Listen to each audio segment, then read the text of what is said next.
बोल लगन सिया रामचंद्र की। तुरी चरण कमल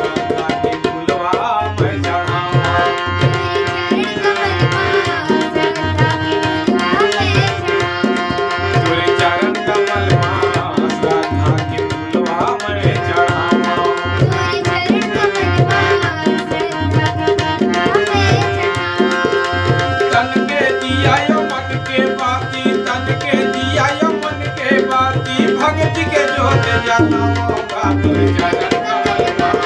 सदा की फूलवा मैं चढ़ाऊं तुर चरण कमल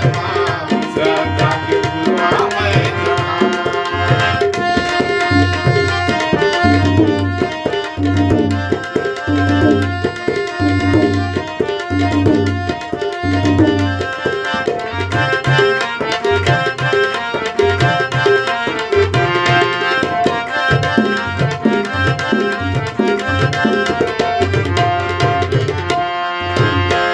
पहली बंदना करत नाव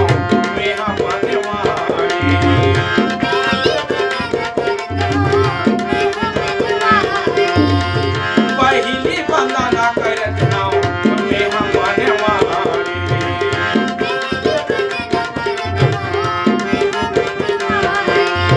ये संत शिरोमणि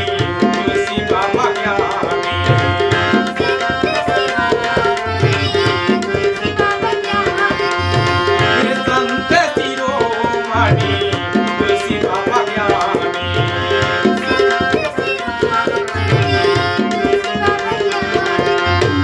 जगे मागे भरत ज्योति जगे मागे भरत ज्योति अरती तोरे उतारा बात चरण कमल सदा की फूलवा मैं चढ़ाऊं तुर चरण कमल सदा की फूलवा मैं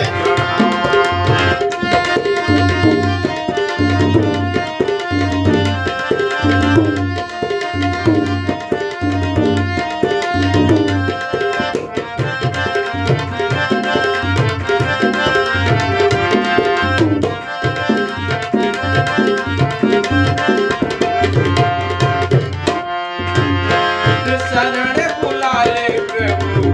मैं हया ज्ञानी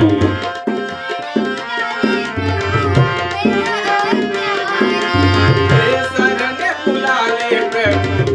मैं हया ज्ञानी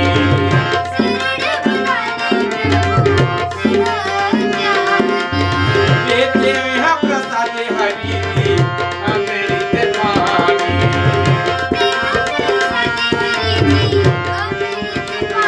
लेते हैं प्रसाद हरि जी ज्ञान के पानी